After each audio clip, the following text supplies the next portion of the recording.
தலைப்பே ஒரு அற்புதமான தலைப்பு, மரணத்திற்கு பின்னால் மனித வாழ்வு. ஒரு விஷயம் மட்டும் தான் நமக்கும் விலங்குகளுக்கும் வித்தியாசத்தை படுத்துது. அது என்ன? தர்ம புத்தி. எப்படி வாழ வேண்டும், இப்படித்தான் வாழ வேண்டும். எந்த பசுமாடாவது எனக்கு புல்லு சாப்பிட்டு சாப்பிட்டு போர் அடிச்சுடுப்பா, ஒரு நாள் ஒரு சிக்கன் சாப்பிடலாம் அப்படின்னு எந்த பசுமாடாவது சொல்லுதா? ஏன்னா அவைகள் எல்லாம், அந்த உயிரினங்கள் எல்லாம் இறைவனால் இவ்வளவுதான் அப்படின்னு சொல்லி கட்டுப்படுத்தப்பட்டு விட்டன. மரணத்திற்கு பிறகு மனிதன் வாழ்கின்றானா இல்லையா என்ற கேள்வி கேட்பதற்கு முன்னால் மரணம் இருக்கின்றதா என்ற கேள்வியை கடவுள் யார் அப்படின்னு சொல்லி இஸ்லாமிய மதத்துல கேட்ட உடனே எல்லாரும் என்ன சொல்லுவாங்க? அல்லாஹ் ஒருவரே. இல்லையா? கிறிஸ்துவ மதத்துல கேட்ட உடனே என்ன சொல்லுவாங்க?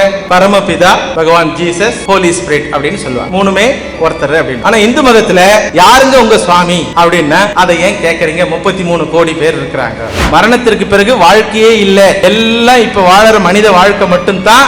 அதனால இருக்கிற வரைக்கும் ஜாலியா காவோ பியோ மஜா கரோ. இறைவனை வழிபடாமலேயே நீ நல்லவனாக வாழ்ந்தால் உனக்கு சினிமா தியேட்டர் இடம் கிடைக்கும். அந்த சினிமா தியேட்டருக்கு பேர் சொர்க்கம். இஸ்லாமில் இருக்கிற சொர்க்கமும் கிறிஸ்துவ மதத்தில் இருக்கிற சொர்க்கமும் இறைவன் வாழ்கின்ற இடம். ஆனால் இந்து மதத்தில் சொர்க்கம் என்ற வார்த்தைக்கு என்ன அர்த்தம்னா, 5 தடவை தொழுறா மாதிரி நீ காண்பித்தாலும் உண்மையில் நீ என்னை வழிபடவில்லை. நீ என்னை வழிபட்டதாக உலகத்திற்கு காண்பித்தாலும் உண்மையில் நீ என்னை வழிபடவில்லை. நீ தர்மத்தோடு வாழவில்லை. மனித வாழ்க்கை எப்படி இருக்க வேண்டுமோ அப்படி வாழவில்லை. அதனால நீ எங்க போகணும்? Punishment place. என்ன அதுக்கு? நரகம். I am the son of the Lord அப்படின்னு சொல்லி ஒருத்தர் சொன்னார். யாரு? பகவான் ஜீசஸ்.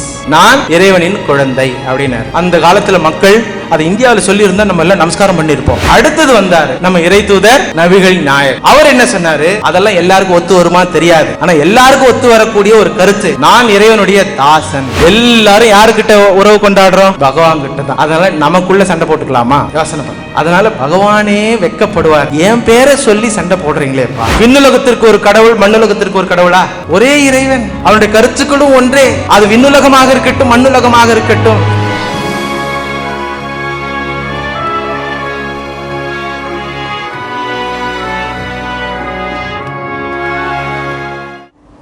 எல்லாம் வல்ல இறைவனே, எங்களை பொய்யான இந்த உலக வாழ்விலிருந்து மெய்யான இறை வாழ்விற்கு அழைத்து செல்வீராக. அஞ்ஞானம் என்ற இருளிலிருந்து அறிவு என்ற ஒளிக்கு அழைத்து செல்வீராக. பயம் உள்ள இந்த வாழ்க்கையிலிருந்து பயமற்ற இறைவாழ்விற்கு அழைத்து செல்வீராக. இறைவனின்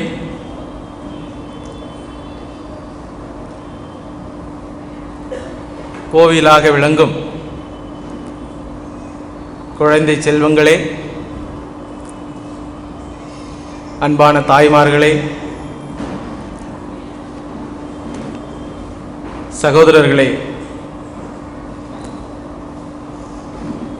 அருள் திரு அறிவர் ஐயா இஸ்ரேல் செல்வநாயகம் அவர்களே, டாக்டர் KVS அபீப் முகமது அவர்களே, திரு ஜலாலுதீன் அவர்களே, அப்துல் சமத் அவர்களே, உங்கள் அனைவருக்கும் பகவான் ஸ்ரீராமகிருஷ்ணரின், சுவாமி விவேகானந்தரின், அன்னை சாரதா தேவியின் அருளும் ஆசியும் கிடைக்க வேண்டிக் கொண்டு இந்த அற்புதமான தலைப்பு, இந்த தலைப்பே ஒரு அற்புதமான தலைப்பு. அதை அறிய வேண்டும் என்று கூடியிருக்கின்ற நாம் எல்லோரும்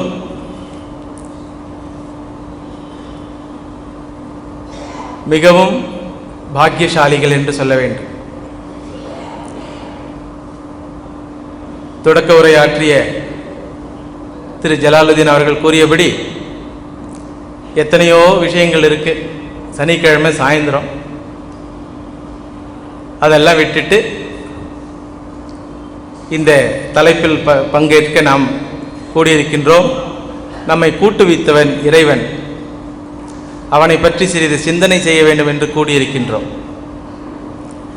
மரணத்திற்கு பின்னால் மனித வாழ்வு. முதலில் இந்த வாழ்வு என்ற வார்த்தைக்கு அர்த்தம் தெரிந்து கொள்வோம். மருத்துவமனையில் ஒருவர் படுத்துக் கொண்டிருக்கின்றார் நோயாளியாக. அவரை நாம் என்ன சொல்வோம்? இறந்து விட்டார் என்று சொல்லுவோமா, வாழ்கின்றார் என்று சொல்லுவோமா? இறந்துட்டாருன்னு சொல்லுவோமா, வாழறாருன்னு சொல்லுவோம் இல்லையா? எப்படி வாழறார்? கோமால வாழறார். அது வாழ்க்கையா? உயிரோடு இருக்காருன்னு சொல்லலாம், அவ்வளவுதான். வாழறாருன்னு சொல்ல முடியுமா? அப்ப வாழ்க்கை என்பது உயிரோடு இருப்பதிலிருந்து வேறுபட்ட விஷயம். வாழ்க்கை என்பது வேறு, உயிரோடு இருப்பது என்பது வேறு. வாழ்க்கை என்றால் பொதுவாக நாம் என்ன வாழ்க்கையில் என்ன செய்து கொண்டிருக்கின்றோம்? ஒரு 4 விஷயங்கள் கண்டிப்பாக இருக்கும் எல்லோருடைய வாழ்க்கையிலும். மனித வாழ்க்கையில் மட்டுமல்ல, எல்லா உயிரினுடைய வாழ்க்கையிலும் 4 விஷயங்கள் இருக்கும். நம்ம எல்லாருக்கும் அது தெரியும். ஆகார, நித்ரா, பய, மைதுனம். சாப்பிடுவாங்க, எல்லாரும் தூங்குவாங்க, அப்புறம் தங்களுடைய வம்சத்தை விருத்தி செய்வார்கள், அதுக்கப்புறம் பயத்தோடு வாழ்வார்கள் இல்லையா? அது விலங்கு இனமா இருக்கட்டும், மனித இனமா இருக்கட்டும். அப்ப நமக்கும் மனிதனுக்கும் மிருகமும் ரெண்டுமே வாழ்கின்றது. உயிரோடு மட்டும் இல்லை, வாழ்க்கை நடத்துகின்றன இரண்டுமே. மனித வர்க்கமும் விலங்கு வர்க்கமும் இரண்டுமே மனித வாழ்க்கையை நடத்துகின்றன. ஆனால் மிருக வாழ்க்கையை விட மனித வாழ்க்கை எந்த விதத்தில் மேலானது அப்படின்னு கேள்வி கேட்கும் பொழுது, புத்திர்ஹி தேஷாம் அதிகோ விசேஷா புத்தியா விஹீனா பசுபி சமானா. ஒரு விஷயம் மட்டும்தான் நமக்கும் விலங்குகளுக்கும் வித்தியாசத்தை படுத்துது. அது என்ன? தர்மா தர்ம புத்தி. எப்படி வாழ வேண்டும், இப்படித்தான் வாழ வேண்டும், இந்த விதத்தில் தான் ஒருவரிடத்தில் நாம் நடந்து கொள்ள வேண்டும், இந்த மாதிரி எண்ணங்களுடன் கொள்கைகளுடன் தான் வாழ வேண்டும் என்ற நல்லது கெட்டது என்று பகுத்தறிவு செய்யக்கூடிய ஒரு புத்தி சக்தி இருக்கின்றது அல்லவா? அந்த புத்தி சக்தி தான் இறைவனால் மனிதனுக்கு மட்டும் கொடுக்கப்பட்ட உயர்ந்த சக்தி. மீதி எல்லாமே, மற்ற எல்லா விஷயங்களும் சமந்தான். அவங்களும் சாப்பிட்றாங்க, விலங்குகளும் சாப்பிடுது, நாமும் சாப்பிட்றோம். விலங்குகளும் தூக்கம் நித்திரை செய்கின்றது, நாமும் நித்திரை செய்கின்றோம். அவர்களும் அவர்களுக்கு ஏற்ற விஷயத்தில் விதத்தில் திருமணம் செய்து கொண்டு குழந்தைகளை பெறுகின்றார்கள். மனித இனமும் அதே போல திருமணம் செய்து கொண்டு குழந்தைகளை பெறுகின்றது. விலங்குகளுக்கும் பயம் உள்ளது, மனிதனுக்கும் பயம் உள்ளது. இந்த 4 விஷயங்களும் சமமா இருந்தாலும் ஒரே ஒரு விஷயம், புத்தி என்ற விஷயம், சிந்தனை செய்யும் சக்தி.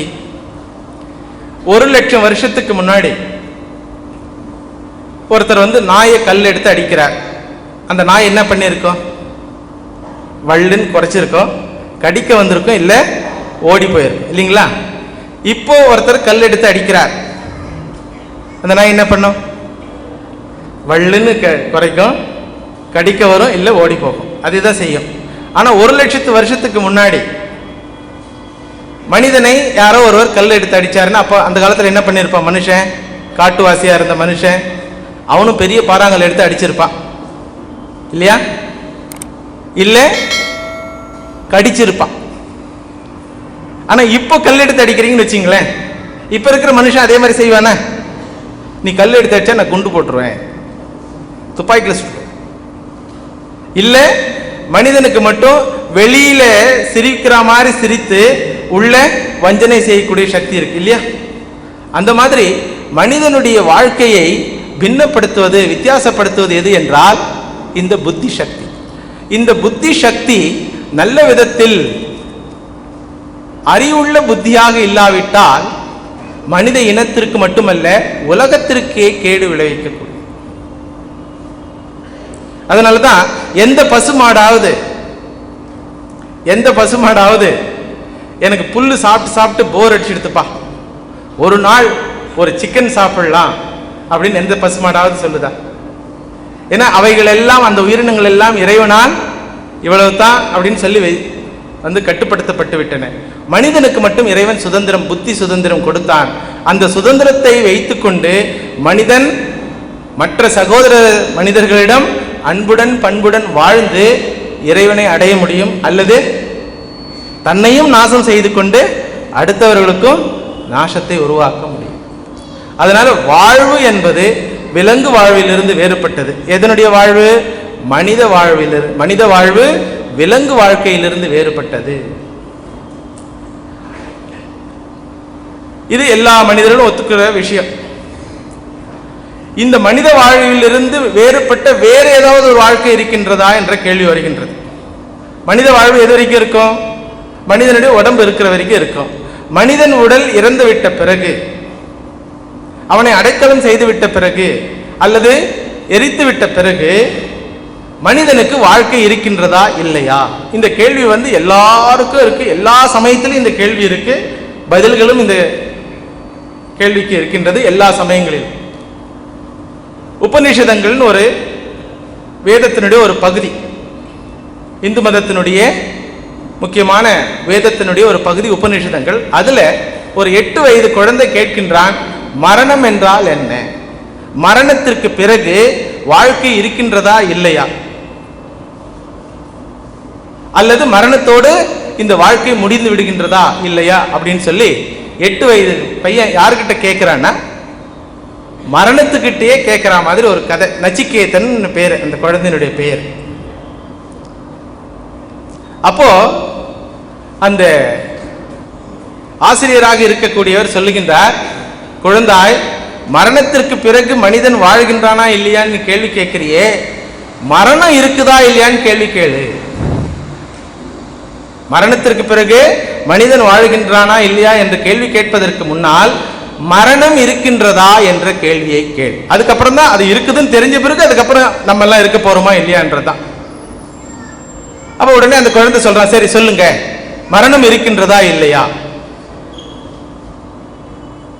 அப்போ அந்த ஆசிரியர் சொல்றார், இருக்கின்றது இல்லை.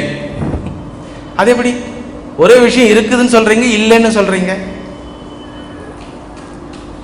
அப்படின்னு கேள்வி கேட்கிற அந்த குழந்தை. அப்போ அந்த ஆசிரியர் சொல்லுகின்றார், அறிவாளிக்கு மரணமே இல்லை, அறிவற்றவனுக்கு மரணம் இருக்கின்றது. இன்னும் கொஞ்சம் குழப்பமாயிட்டே இருக்குது இல்லைங்களா? பாருங்க, முதல்ல மரணத்துக்கு பின்னாடி வாழ்க்கை இருக்குதான்னு ஒரு கேள்வி, அதற்கு பதிலளிக்க வேண்டும் என்றால் மரணம் இருக்கின்றதா என்ற கேள்விக்கு பதில் அளிக்க வேண்டும். மரணம் இருக்கின்றதா என்ற கேள்விக்கு பதில் என்ன என்றால் இருக்கின்றது இல்லை. அது எப்படி ரெண்டும் சொல்ல முடியும் ஒரே விஷயத்தை பத்தி அப்படின்னா, அறிவாளிக்கு இல்லை, முட்டாளுக்கு இருக்கின்றது. ஆச்சரியமான ஒரு பதில் இது. அந்த குழந்தை அந்த ஆசிரியரிடம் கேட்கின்றான், எனக்கு விளக்கமாக சொல்லுங்கள் அப்படின்னு கேட்கும் பொழுது அதற்கு அப்புறம்தான் இத்தனை விதமான பதில்கள் வருகின்றது. இந்து மதம் என்பது உங்களுக்கெல்லாம் தெரியும், எதை கேட்டாலும் ஒரு ஆன்சர் கிடைக்கவே கிடைக்காது. கடவுள் யார் அப்படின்னு சொல்லி இஸ்லாமிய மதத்தில் கேட்ட உடனே எல்லாரும் என்ன சொல்லுவாங்க? அல்லாஹ் ஒருவரே, இல்லையா? கிறிஸ்துவ மதத்தில் கேட்ட உடனே என்ன சொல்லுவாங்க? பரமபிதா, பகவான் ஜீசஸ், ஹோலி ஸ்பிரிட் அப்படின்னு சொல்லுவாங்க. மூணுமே ஒருத்தர் அப்படின்னாங்க. ஆனா இந்து மதத்தில் யாருங்க உங்க சுவாமி அப்படின்னா, அதை ஏன் கேட்கறீங்க? 33 கோடி பேர் இருக்கிறாங்க. இவரு முருகர் சுவாமி, கணபதி சுவாமி, கணேசன் சுவாமி, யாரை கேட்டாலும் சுவாமி. கல்லு சுவாமி, மரம் சுவாமி, எல்லாத்துக்கும் பூஜை இருக்கு. சரி, கடவுள் பத்தி கேட்டா பலவிதமான பதில். சரி, உங்க மத புஸ்தகம் எது அப்படின்னு கேட்டா, இஸ்லாம் மதத்துல மத புஸ்தகம் எல்லாருக்கும் தெரியும், திருக்குரான். கிறிஸ்துவ மதத்திலேயும் பைபிள். இந்து மதத்தில் அது ஒரு பெரிய லிஸ்ட் கொடுப்பாங்க. வேதம், உபனிஷத், கீதை, பிரம்மசூத்திரம் அப்படின்னு சொல்லி பாகவதம், ராமாயணம், ஒரு பெரிய லிஸ்ட் வரும். எதை படிக்கிறதுனே தெரியாது. அதே மாதிரி இந்த கேள்விக்கும் இந்து மதத்தில் பலவிதமான பதில்கள் இருக்கு. இல்லை, மரணம் இல்லவே இல்லை, மரணம் இருக்கின்றது. குழம்புவாங்களா இல்லையா? குழப்பம்தான் வரும். ஏதோ ஒன்று சொல்லுங்க சுவாமி, இல்லைன்னு சொல்றீங்க, இருக்குன்னு சொல்றீங்க. ஏன் இந்த மாதிரி பலவிதமான பதில்கள் கொடுக்கப்படுகின்றன?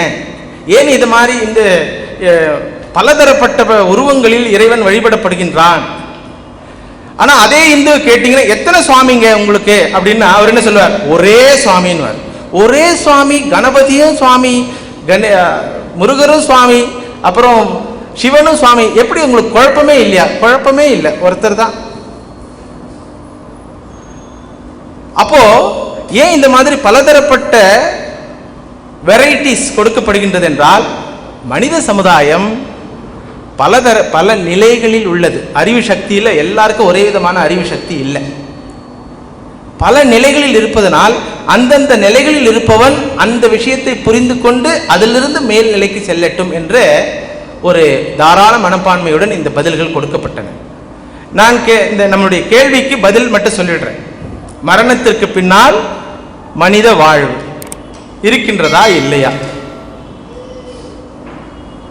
அதற்கு என்ன பதில்? மரணம் என்றால் என்ன? மரணம் இருக்கின்றதா இல்லையா? அதற்கு என்ன பதில்? இருக்கு, இல்லை. இல்லைன்னு சொல்லி 5 நிலையில பதில் கொடுக்குறாங்க. மரணமே இல்லை. யாருக்கு சாவு? யாருக்கு சாவு? உடம்புக்கா இல்ல உடம்புக்குள்ள இருக்கிற வேற யாராவுக்கா? மதங்கள்ல என்ன சொல்லிட்டாங்க? எல்லா மதத்திலையும், அது கிறிஸ்தவமாக இருக்கட்டும் இஸ்லாமாக இருக்கட்டும், உடல் தான் சாகின்றது, உடல் தான் இறக்கின்றது. உடல் இறந்த பிறகும் அந்த நபர் இறைவனிடம் செல்லுகின்றார். அங்கே தீர்ப்பு அளிக்கப்படுகின்றது. அவருடைய நல்லது கெட்டது வாழ்க்கைக்கு ஏற்ற விதத்தில் அவருக்கு தீர்ப்பு அளிக்கப்படுகின்றது. பிறகு ஒன்னு பகவான் கூட இருக்காரு, இல்ல நரக்கத்தில் இருக்கார், இல்லையா? எல்லா மதத்திலும் இது சொல்லப்பட்டு. அப்போ மரணம் என்பது உடலுக்கு மட்டுமே தவிர மனிதனுக்கு அல்ல. இது நம்ம எல்லாருக்குமே தெரியும். ஒரு வீட்டில் ஒரு தாய் அழுதுட்டு இருக்கிறாங்க. அவருடைய கணவர் இறந்துட்டாங்க. அந்த தாய் அழுதுட்டு இருக்கிறாங்க. என்ன மாதிரி எந்த வேலையும் இல்லாமல் ஒரு சுவாமி அந்த பக்கம் போகும்பொழுது யாரோ அழுதுட்டு இருக்கிறாங்களே அப்படின்னு சொல்லி பார்த்து, என்னம்மா அழுவுறீங்க? என் கணவர் போயிட்டாரு சுவாமி, என் கணவர் போயிட்டாரு சுவாமி. அவருடைய உடல் அங்கே இருக்கின்றது, அவருடைய உடல் அங்கே இருக்கின்றது.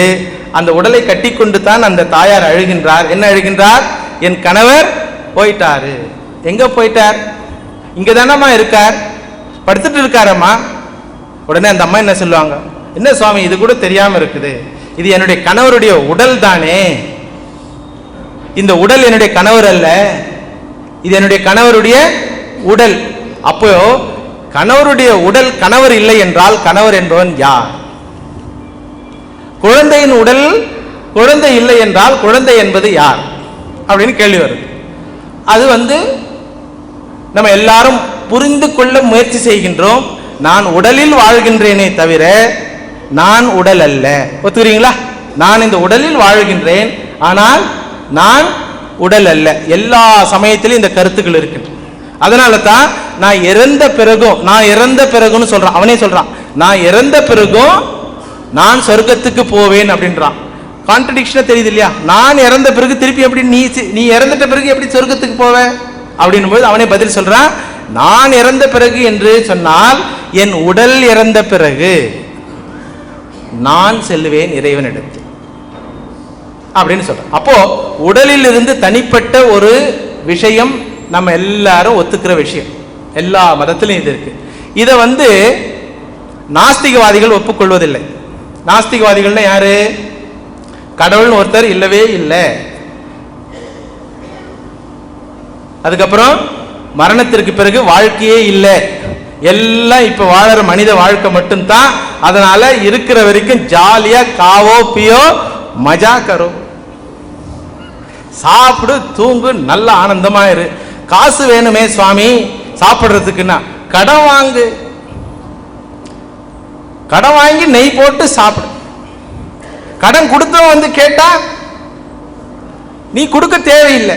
அவன் சண்டை போடுவானே, அவன் கேட்பானே, நான் கடன் வாங்கினது உண்மைதானே? கடன் வாங்கினது உண்மைதான். ஏயா நீ கடன் வாங்கினது உண்மைதானே? உண்மைதான். திருப்பி கொடுயா. கடன் வாங்கினது திருப்பி கொடுக்கறதுக்கு இல்லை, நெய் போட்டு சாப்பிடுறதுக்காக கடன் வாங்கினேன். அடப்பாவி, இப்படி பாபம் பண்றியே, என்ன ஆவ தெரியுமா நீ இறந்த பிறகு அப்படின்னு சொல்லி கடன் கொடுத்தவர் கேட்கிறார். கடன் வாங்கினவர் நாத்திகர் இல்லையா? அவர் சொல்றாரு, இறந்த பிறகு என்ன ஆகணும் தெரியுதோ தெரியலையோ, இப்போ நெய் போடாம சாப்பிட்டா எவ்வளவு பிரச்சனை தெரியுங்களா சுவாமி? ரிணங்கிருத்வா கிருதம் பிபே பஸ்வீபூதஸ்ய தேகஸ்ய புனஹா குதஹா புனராகமன். இந்த உடம்பை எரித்து விட்டால் நான் இருக்கின்றேனா இல்லையா என்பது யார் பார்த்த விஷயம், அப்போ இருக்குதா அப்ப பார்த்துக்கலாம் விடுங்க அப்படின்னு சொல்ற மனித வர்க்கமும் இருக்கின்றது.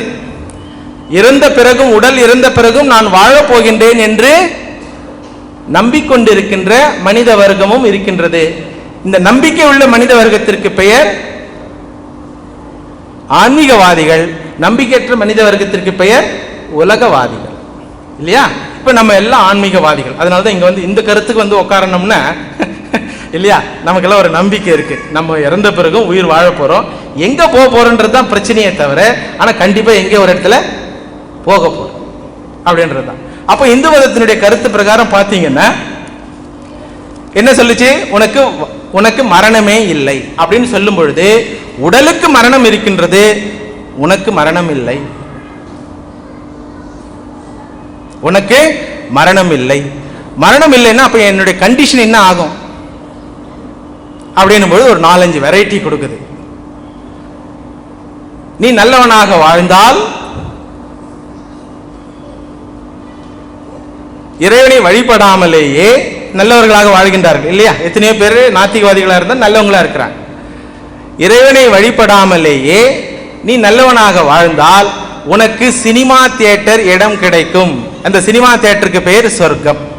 இந்து மதத்தில் சொர்க்கமும் மற்ற மதங்களில் இருக்கிற சொர்க்கமும் வேற வேற, புரியுதுங்களா? இஸ்லாம்லயும் சொர்க்கம் இருக்கு, கிறிஸ்துவ மதத்திலயும் சொர்க்கம் இருக்கு. இஸ்லாமில் இருக்கிற சொர்க்கமும் கிறிஸ்துவ மதத்தில் இருக்கிற சொர்க்கமும் இறைவன் வாழ்கின்ற இடம்.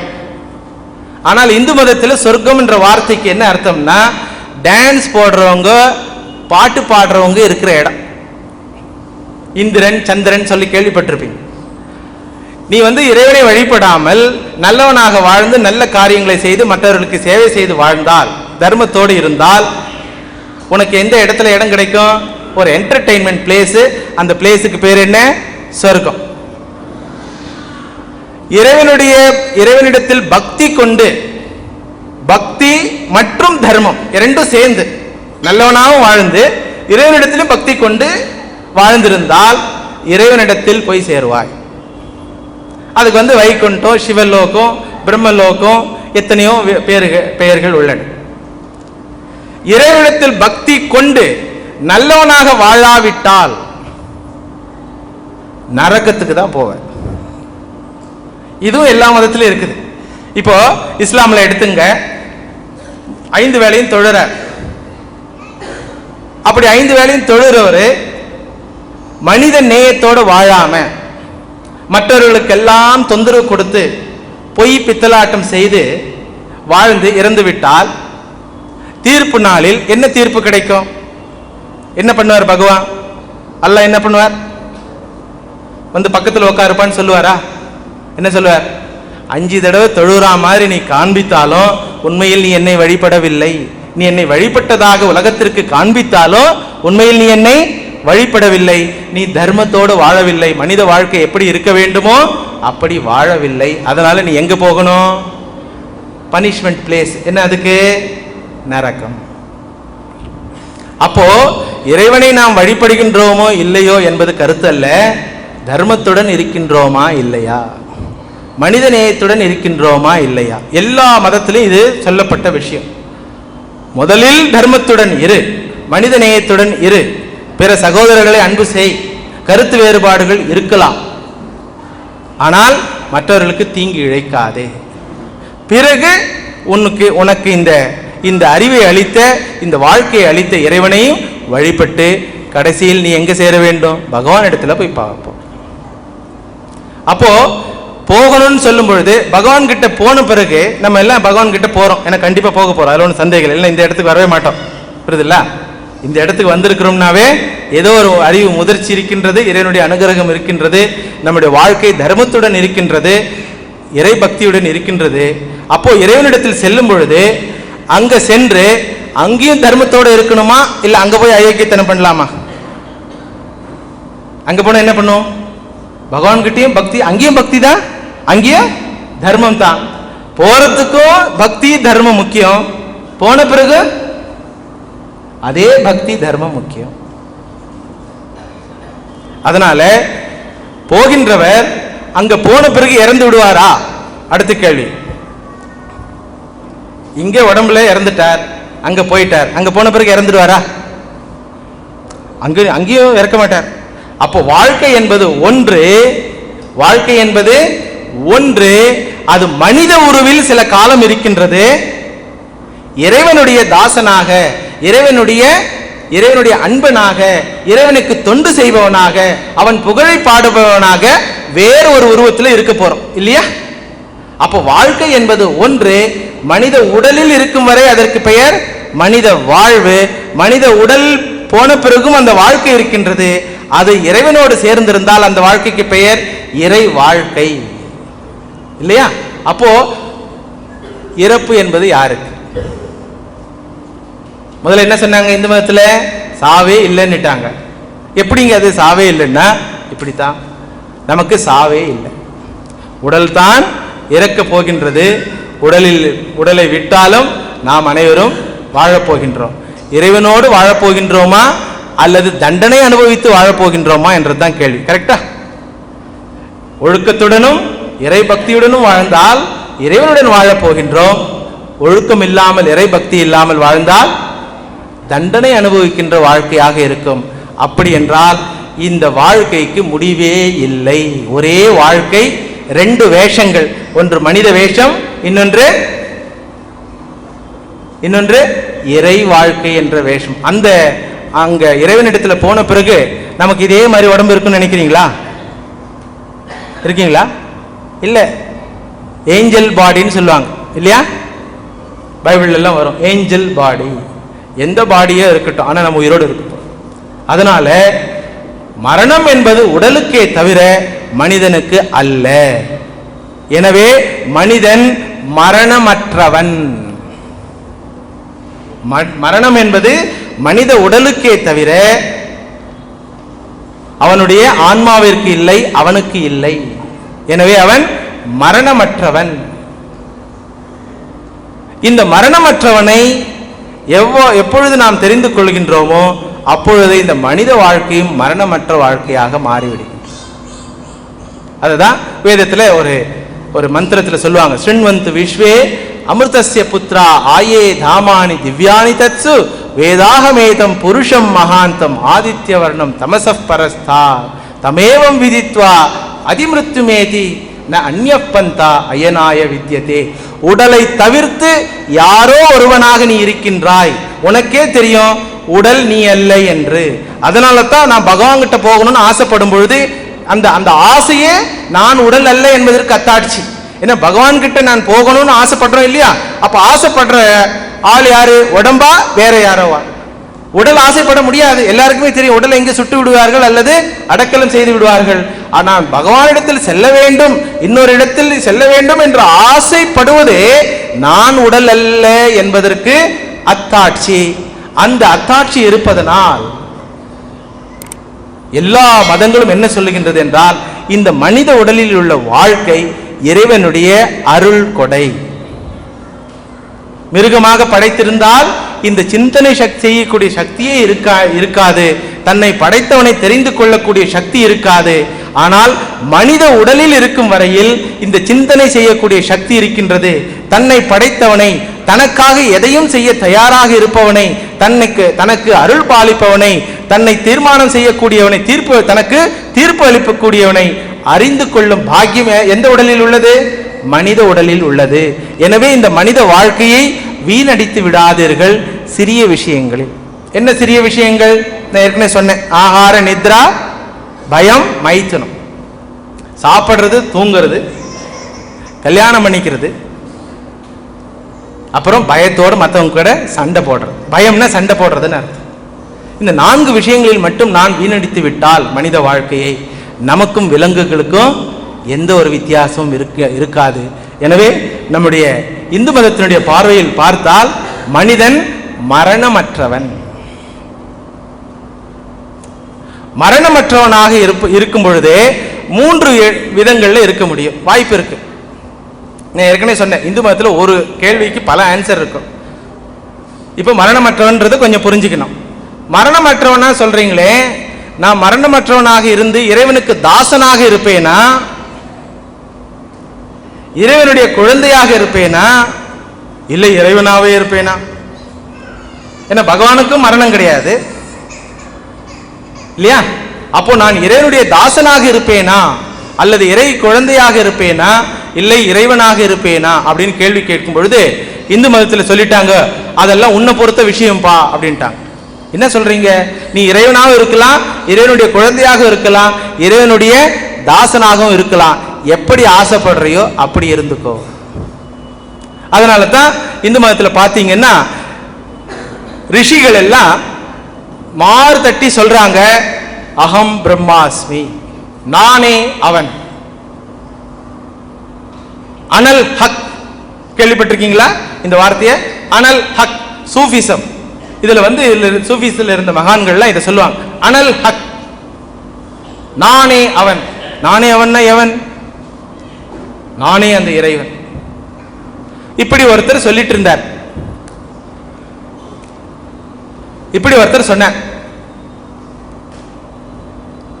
நானே அவன், நானே அவன். யாரோ வந்தாங்க, ஏங்க இந்த மாதிரிலாம் சொல்றீங்க, நீங்களும் கடவுள் ஒண்ணா அப்படின்னும் பொழுது, ஆமா நானும் அவர் ஒன்று தான் அப்படின்னு சொல்லி வாக்குவாதம் நடந்து, இந்த நானே அவன் சொல்லிட்டு இருந்தார் இல்லையா, ஒரு கத்தி எடுத்து குத்தி விட்டார். உடனே என்ன பண்ணுவாங்க? போலீஸ் வந்தது, அரெஸ்ட் பண்ணி கூட்டின்னு போயிட்டாங்க. இந்த நானே அவன், நானே அவன் சொல்லிட்டு இருந்தார் இல்லையா, அவருக்கு பழக்கம் அது சொல்லி சொல்லி. கோர்ட்டுக்கு போய் நின்ன பிறகு நானே அவன். ஜட்ஜி கேட்டார், நீர் யாரையா? நானே அவன், யாம் கொலை செய்வதும் இல்லை, யாரும் கொல்லப்படவும் இல்லை, எல்லாம் நானே, கொலை செய்தவன் கொல்லப்பட்டவன் எல்லாம் நானே அப்படின்னார். உடனே ஜட்ஜி சொன்னாரு, நீர் கொலை செய்யவில்லை, யாரும் கொல்லப்படவும் இல்லை, நான் இப்பொழுது தீர்ப்பு வழங்கவும் இல்லை, உமக்கு மரண தண்டனை கொடுப்பதும் உண்மை அல்ல, எனவே இவருக்கு மரண தண்டனை கொடுங்கள். எப்படி? அப்போ நானே பகவான் சொன்னாலும் அங்க என்ன வருது? தர்மம் இருந்தா அது நியாயம். இன்னொருத்தர் சொன்னார், நானே அவன். அலெக்சாண்டருடைய வாழ்க்கை வரலாறுல வரும். அலெக்சாண்டர் இந்தியாவுக்கு படையெடுத்து வந்த பொழுது அவருடைய குரு சொல்லி அனுப்பிச்சார், பிளாட்டோ, இந்தியாவுக்கு போற ஜாக்கிரதையா திரும்பி வா. ஏன் அப்படின்னா அங்க போனா எல்லாரும் மனசு மாறிடுவாங்க, எல்லாரும் ரொம்ப அன்பாயிடுவாங்க. பாருங்க, இந்தியாவில் அந்த அன்பினுடைய மனம் இன்றும் கமழ்ந்து கொண்டிருக்கின்றது. உலகம் எல்லாம் எத்தனையோ விஷயங்களை சண்டை போட்டிருந்தாலும் இன்னைக்கும் நம்ம இந்து மதம், கிறிஸ்துவ மதம், இஸ்லாம் மதம் எல்லா சகோதர சகோதரிகள் சேர்ந்து உட்கார்ந்து ஒரு விஷயத்தை நம்ம பேசிக்கொண்டிருக்கின்றோம்னா அந்த சகோதரத்துவம் இன்றும் இருக்கின்றது என்றதுக்கு அடையாளம் அது. அப்போ அந்த அலெக்சாண்டருடைய குரு சொல்லி அனுப்புறார், ஜாக்கிரதை, அங்க எல்லாம் ட்ரெஸ் இல்லாம கோவனாண்டிங்களா இருப்பாங்க, ஆனா புத்தி மட்டும் நிறைய இருக்கும், ஜாக்கிரதை, முடிஞ்சா யாராவது ஒருத்தர் கூட்டிட்டு வா அந்த நாட்டில இருந்து நம்ம நாட்டுக்கு. சரின்னு அலெக்சாண்டர் வந்தார், நிறைய நாடெல்லாம் ஜெயிச்சார் இல்லையா, அதெல்லாம் தெரியும் உங்களுக்கு எல்லாம் கதை. போறதுக்கு முன்னாடி ஒரு சாமியார் யாராவது கூட்டிட்டு போயிடலாம், யாராவது ஒரு ஞானி ஒரு அறிவாளியை கூட்டிட்டு போகலாம் அப்படின்னு சொல்லி தேடுறார், எந்த அறிவாளியும் வரமாட்டேன்றார். ஒரு நாள் ஒரு மனிதர் ஆடை இல்லாமல் அந்த கங்கை கரையோரத்தில் படுத்துக் கொண்டிருக்கின்றார். உடம்புல துணி கூட இல்லாம இவ்வளவு தைரியமா படுத்துட்டு இருக்கணும்னா ஏதோ புத்திசாலி இருக்கணும், இல்ல பைத்தியமா இருக்கணும். ரெண்டு வித்தியாசம், ரெண்டுத்துக்கு சான்ஸ். இவர் பைத்தியமா புத்திசாலியா அப்படின்னு எப்படி கண்டுபிடிக்கிறது அப்படின்னு சொல்லிட்டு, ஐயா நான் இங்க ஒரு ராஜன் வந்திருக்கின்றேன், உங்களுக்கு பயம் இல்லையா? பயமா? எனக்கு பயமே இல்லை. பயம் இல்லையா? உங்களை வாளால் வெட்ட போகின்றேன் அப்படின்னும் போது அந்த துணி இல்லாம படுத்துட்டு இருந்தார் இல்லையா, அவர் சிரிக்கிறார். உலகத்திலே நீ சொன்ன வார்த்தைகள்ல மிகப்பெரிய பொய் இதுதான்ப்பா, நீ என்னை வெட்டவே முடியாது. நிஜமாலுமே வெட்டிடும் சுவாமி, என்கிட்ட பெரிய கத்தி இருக்குதுன்னு. என் உடலை நீ வெட்டலாம், என்னை வெட்ட முடியாதுன்னு சொன்ன உடனே அவனுக்கு குழப்பிட்டான். என்னது, உடம்பு வெட்டலாம், என்ன வெட்ட முடியாதா? அப்பனா நீங்க யாரு? நானே அவன். பாருங்க, நானே அவன் என்று சொல்லக்கூடியவன் தர்மத்துடன் இருந்தால், தன் உடலை தியாகம் செய்ய தயாராக இருந்தால் அவன் சொல்வது உண்மை. ஆனால் பிறருடைய உடலை தீங்கு செய்பவனாக இருந்தால் அவன் சொல்வது பொய். இது ஒரு கருத்து. இது எல்லாருக்கும் ஒத்து வராது, அதுக்கு தைரியம் வேணும். முதல் தைரியம் என்ன? உடம்புல துணி இல்லாம இருக்கணும். இல்லையா? உலகத்தினுடைய எந்த உதவியும் தேவையில்லை, எல்லாம் நானே, என் உடலுக்கு எது வந்தாலும் எனக்கு எதுவும் ஆக போறதில்லை என்ற பெரிய தைரியம். அடுத்த லெவல், நான் இறைவனின் குழந்தை, I am the son of the lord அப்படின்னு சொல்லி ஒருத்தர் சொன்னார். யாரு? பகவான் ஜீசஸ். அவர் என்ன சொன்னார்? நான் இறைவனின் குழந்தை அப்படின்னாரு. அந்த காலத்தில் மக்கள் அதை இந்தியாவில் சொல்லியிருந்தா நம்ம எல்லாம் நமஸ்காரம் பண்ணியிருப்போம். ஆனால் அங்கே சொல்லிட்டாரா, அதனால அவங்களுக்கு புரியல. அந்த கலாச்சாரத்தில் இது புரியவே இல்லை. நீ எப்படி இறைவனுடைய குழந்தையாக இருக்க முடியும்? அவர் சொல்றாரு, நான் மட்டும் இல்லப்பா, நீங்க எல்லாரும் பகவானுடைய குழந்தை தான். பரலோகத்தில் இருக்கிற எங்கள் பரமபிதாவே, எங்கள் பரமபிதாவே நம்ம வேண்டிக்கும் போது யாருடைய பிதா? அவரு நம்மளுடைய பிதா இல்லையா? நம்ம அப்பா. நான் மட்டுமல்ல, மனித இனம் முழுவதுமே இறைவனுடைய குழந்தை அப்படின்னு சொல்லி அது ஒரு கருத்து இருக்கு. அடுத்தது வந்தாரு நம்ம இறை தூதர் நபிகள் நாயகம். அவர் என்ன சொன்னாரு? அதெல்லாம் எல்லாருக்கும் ஒத்து வருமா தெரியாது, ஆனா எல்லாருக்கும் ஒத்து வரக்கூடிய ஒரு கருத்து, நான் இறைவனுடைய தாசன், நான் இறைவனுடைய ஊழியன், அவன் ஆண்டவன், நான் ஆளப்படுபவன். எனவே அவனுடைய கட்டளைக்கு அடிபணிவது மட்டுமே என்னுடைய வாழ்க்கையின் குறிக்கோள். அந்த அடிபணிதல் என்ற வார்த்தைக்கு பெயர் தான் இஸ்லாம், இல்லையா? இஸ்லாம் என்றாலே என்ன அர்த்தம்? இறைவனுடைய கட்டளைக்கு அடிபணிந்து வாழ்தல். அப்போ நீங்க எந்த விதத்தில் இருந்தாலும், நீங்க இறைவனுடைய தாசனாக இருந்தாலும், அதாவது ஊழியனாக இருந்தாலும் சரி, இறைவனுடைய குழந்தையாக இருந்தாலும் சரி, அல்லது இறைவனுடனே உங்களை ஒன்று கூட்டி எண்ணுபவராக இருந்தாலும் சரி, நம்ம 3 பேருமே யார்கிட்ட தொடர்பு வச்சுங்கிறோம்? இறைவன் கிட்ட தான் தொடர்பு வைத்திருக்கிறோம். இறைவன் சாவு உள்ளவனா, மரணம் உள்ளவனா, மரணமற்றவனா? மரணமற்றவன். மரணமற்ற இறைவனிடம் தொடர்பு வைத்துக் கொண்டிருப்பவன். அது எந்த விதமான தொடர்பாக இருக்கட்டும், தாச உறவு. தாச உறவுனா என்ன? நான் சேவகன், நீ இறைவன், நான் ஆளப்படுபவன், நீ ஆண்டவன், இந்த உறவாக இருக்கட்டும். அல்லது நான் உன் குழந்தை, நீ எங்கள் பிதா, அல்லது நீயும் நானும் ஒன்றே, உடல் அளவில் அல்ல, மனது அளவில் அல்ல, ஆன்ம அளவில் நீயும் நானும் ஒன்றே என்ற அத்வைத கருத்தை சொல்லக்கூடிய, உபனிஷத் கருத்துக்களை சொல்லக்கூடியவனாக இருக்கட்டும், அல்லது தாசன் நான் என்று சொல்லக்கூடியவராக இருக்கட்டும், அல்லது நான் குழந்தை என்று சொல்லக்கூடியவராக இருக்கட்டும், எல்லாரும் யாருக்கிட்ட உறவு கொண்டாடுறோம்? பகவான் கிட்ட தான். அதனால நமக்குள்ள சண்டை போட்டுக்கலாமா? யோசனை பண்ண. நம்ம உறவு எல்லாம் யார் இடத்துல? பகவான் கிட்ட. அதனால பகவானே வெட்கப்படுவார். என் பேரை சொல்லி சண்டை போடுறீங்களேப்பா, சண்டை போடாதீங்க. கருத்துக்கள் வேறுபடலாம். ஒவ்வொரு மனிதனுடைய உள்ளத்தில் ஒவ்வொரு கருத்துக்கள் உண்டாகின்றது. உனக்கு எந்த கருத்துக்கள் பிடிக்கின்றதோ அந்த கருத்தோடு நீ வாழ்க்கை நடத்து. அந்த கருத்தை உன் குழந்தைகளுக்கு சொல், உன் நண்பர்களுக்கு சொல். ஆனால் மற்றவர்களிடம் திணிக்காதே. அதை அவர்கள் ஏற்றுக்கொள்ள மாட்டார்கள். ஏன்னா எதை திணிச்சாலும், குழந்தை கூட ஒரு சாப்பாடு திணிக்கிறீங்கன்னா ஏத்துக்குமா? பருப்பு சாதம் கூட உள்ள ஏத்துக்காது. பருப்பு சாதமே ஏத்துக்காத ஒரு மனித வர்க்கத்துல ஒரு மிகப்பெரிய தத்துவத்தை திணிக்க முயற்சி செய்தால் என்ன ஆகும்? சண்டை வரும். அதனாலதான் பகவான் ஸ்ரீராமகிருஷ்ண சுவாமி விவேகானந்தருடைய குரு சொல்றாரு, ஜெதோமத் ததோபத். எந்த வழியாக செல்லட்டும் அவன் இறைவனைத்தான் சேருவான். ஒரே இறைவனுக்குத்தான் பல பெயர்கள் உள்ளது. ஒரே அவர் ஒரு இது சொல்லுவார், தண்ணீர். தமிழ்ல சொன்னா தண்ணீர், இங்கிலீஷ்ல சொன்னா வாட்டர், ஜப்பான் மொழியில சொன்னா அக்வா, அப்புறம் ஹிந்தியில சொன்னா பானி, இல்லையா? ஒவ்வொரு பாஷையில ஒவ்வொரு வார்த்தைகள் இருக்கலாம். ஆனால் அந்த வார்த்தைகளினால் குறிக்கப்படுகின்ற வஸ்து எது? தண்ணீர் என்ற வஸ்து. அதுபோல இறைவனுக்கு பல பெயர்கள் இருக்கலாம். எல்லா பெயர்களும் அந்த இறைவனை மட்டுமே குறிக்கின்றது. உனக்கு பிடித்த விதத்தில் அவரை புரிந்து கொண்டு அவரிடத்தில் நீ அன்பு உறவு பாராட்டி மனித நேயத்துடன் அன்பு பண்புடன் மற்றவர்களுக்கு சேவை செய்து வாழ். இது எல்லா மத கருத்துக்களிலும் இருக்கின்ற ஆழமான கருத்து. பைபிள் எடுத்தீங்கன்னா, blessed are those who are peacemakers for they will live eternally, இல்லையா? இஸ்லாம் எடுத்தீங்கன்னா, ஒரு சிஷ்யர் கேட்கிறார், முக்கியமான கருத்து, இஸ்லாமுடைய முக்கியமான கருத்து சொல்லுங்க அப்படின்னும் பொழுது இறை தூதர் நபிகள் நாயகம் என்ன சொல்றார்? இஸ்லாம் மதத்தை ஒத்துக்கொண்டு இன்னொரு அப்பாவி ஜீவனுக்கு துன்பம் இழைப்பவனிடம் என் அல்லாஹ்வினுடைய கடுமையான கோபம் உள்ளது இல்லையா? அப்போ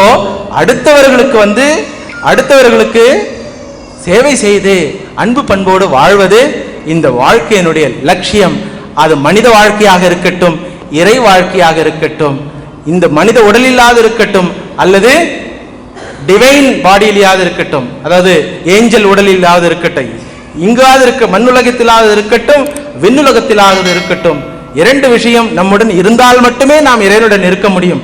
ஒன்று இறைவன் மேல் பக்தி அன்பு, இன்னொன்று இறைவனுடைய தாசர்கள், இறைவனுடைய குழந்தைகள், இறைவனை வழிபடுவர்கள் அனைவர் மேலும் அன்பு பண்பு, அவர்களுக்கு சேவை செய்து. இந்த கருத்தை வைத்து பார்த்தால் மனித வாழ்க்கை மரணமற்ற வாழ்க்கை. இது எதுவுமே வேண்டாம் சாமி, இதுக்கெல்லாம் டைம் கிடையாது, ஏதோ நான் சம்பாதிக்கணும், நிறைய விஷயம், நிறைய பேருக்கு நல்லது மட்டும் செய்கிறேன், எனக்கு ஏதாவது இருக்குதா அப்படின்னு சொன்ன உடனே நம்ம இந்து மதத்தில் என்ன சொல்லுது? நீ பகவானே கும்பிடலாம் கூட பரவாயில்லப்பா, நல்லவனா வாழ்ந்தினா உனக்கு ஒரு இடம் இருக்குது, அதுக்கு பேர் சொர்க்கம், அங்கே போனீங்கன்னா டான்ஸ் பார்த்துட்டு வரலாம், மியூசிக் பார்த்துட்டு வரலாம், திருப்பி வந்துடுவானா? எதுவுமே இல்லாமல், ஒழுக்கமும் இல்லாமல், இறை பக்தியும் இல்லாமல் நீ வாழ்க்கை நடத்தினால், மற்றவர்களுக்கு தொந்தரவு கொடுத்து வாழ்க்கை நடத்தினால், இங்க என்ன ரூல்? மற்றவங்களுக்கு யாருக்காவது தொந்தரவு கொடுக்குறாங்கன்னா இங்க என்ன ரூல் பூலோகத்தில்? ஒருத்தர் திடீர்னு எல்லாரையும் அடிக்கிறார், உடனே அவர் என்ன பண்ணுவோம்? நம்ம எல்லாரும் போலீஸுக்கு கொடுத்து அவர் என்ன பண்ண எங்க வைப்பாங்க? அப்பா நீ சமுதாயத்தில் இருக்கிறதுக்கு லாய்க்கு இல்லை, உன்னை ஒரு ரூம்ல போடுறோம், 1 2 3 4 5 6ன்னு கம்பி எண்ணிட்டு இல்லையா? அதே ரூல் தான் அங்கேயும். யதாயிக ததைவ அமுத்திர, இங்கு எப்படியோ அங்கும் அப்படித்தான். ஏன்னா விண்ணுலகத்திற்கு ஒரு கடவுள், மண்ணுலகத்திற்கு ஒரு கடவுளா?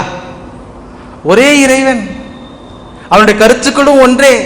அது விண்ணுலகமாக இருக்கட்டும், மண்ணுலகமாக இருக்கட்டும், விண்ணுலகத்தில் உள்ள இறை தூதர்களுக்காக இருக்கட்டும் அல்லது மண்ணுலகத்தில் உள்ள மனிதர்களுக்காக இருக்கட்டும், அவருடைய தர்மம் என்பது ஒன்றே, அவருடைய ஆட்சி எல்லா இடங்களிலும் ஒன்றே. அது என்ன?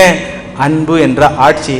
அந்த அன்பையும் மனித நேயத்தையும் நம் உள்ளத்தில் வளர்த்து கொண்டு அதற்கு நமது மத கொள்கைகள் எல்லாம் பயன்பட்டு மனித சமுதாயம், குறிப்பாக இந்திய சமுதாயம் சகோதரத்துடனும் அன்புடனும் பண்புடனும் வாழ்ந்து ஒருவருக்கொருவர் கூடி சேர்ந்து இறைவனை புகழ்ந்து, நீங்க அரபிக் மொழியில புகழுங்க, நான் சம்ஸ்கிருதத்தில் புகழறேன், அவரு ஃபாதர் அவர் இங்கிலீஷ்லயோ இல்ல இட்டாலி லாங்குவேஜ்லயோ புகழறேன், பகவானுக்கு புரியுமா இல்லையா? நாம் எல்லாரும் கூடி சேர்ந்து நமக்கு தெரிந்த பாஷையில் நமக்கு தெரிந்த பிரார்த்தனையை நம்மால் முடிந்த அளவு கூடி புகழ்ந்து அந்த இறைவனோடு வாழ இறைவன் நமக்கு அருள் செய்ய வேண்டும் என்று பிரார்த்தித்துக் கொண்டு முடிக்கின்றேன். நன்றி.